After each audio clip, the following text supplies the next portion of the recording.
Welcome to English Grammar Class. Manto Lesson 10 د انګلیسي ژبې د ګرامر درس ته ښه راغلاست. د دوهمې میاشتې لسم درس. زموږ نننی درس په انګلیسي ژبه کې تیره کامله جاري زمانه یا past perfect continuous tense ده. Past perfect continuous tense. Actions or events which started before a particular time in the past and were still in progress up to that time in the past.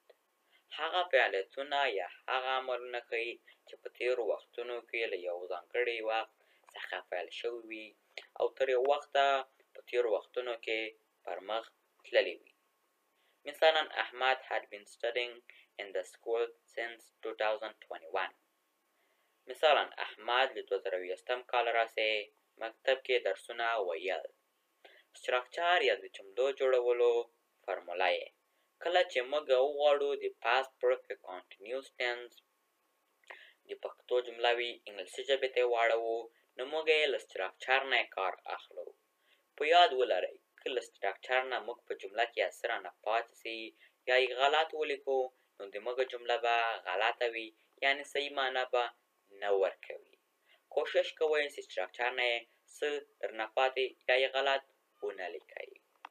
اول positive یا د مثبتو جملو structure یې subject plus had been plus v1 plus ing plus object since/4 له since/4 نه به په جمله کې یو راځي نسي کولای چې په جمله کې دواړه یو ځای راسي.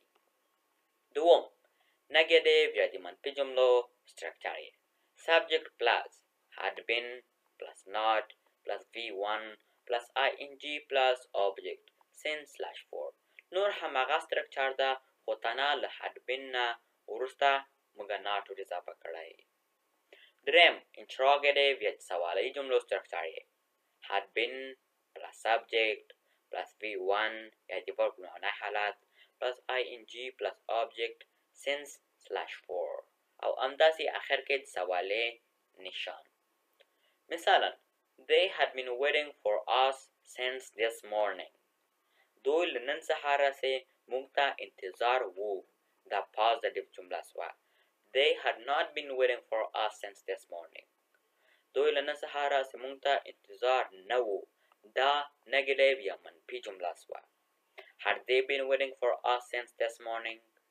آیا دوی له نن څخه راهیسې موږ ته انتظار کوو؟ ته یو چا نه پوښتنه کوې. دا interrogative یا سوالی جمله شوه. Usages of past perfect continuous tense د تیرې کامله جاري زمانې د استعمال ځایونه.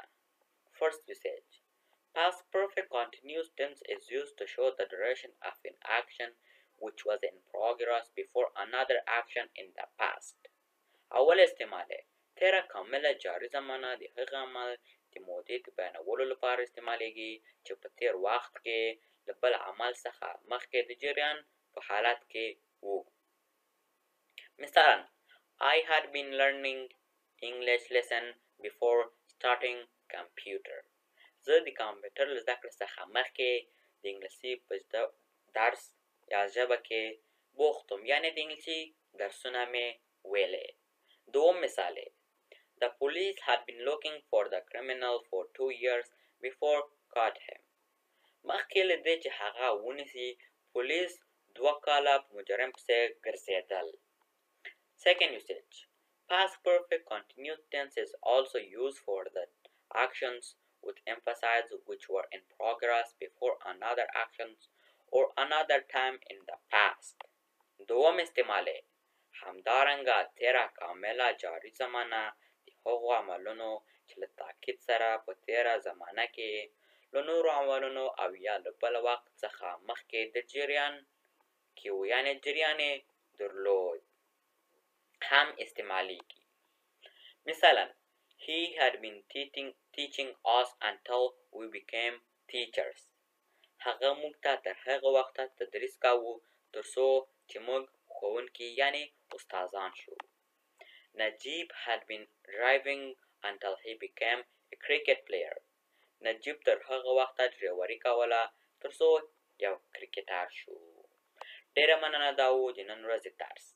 د د دوهمې میاشتې 11م درس ته منتظر اوسئ. Please wait for the 11th lesson of the second month.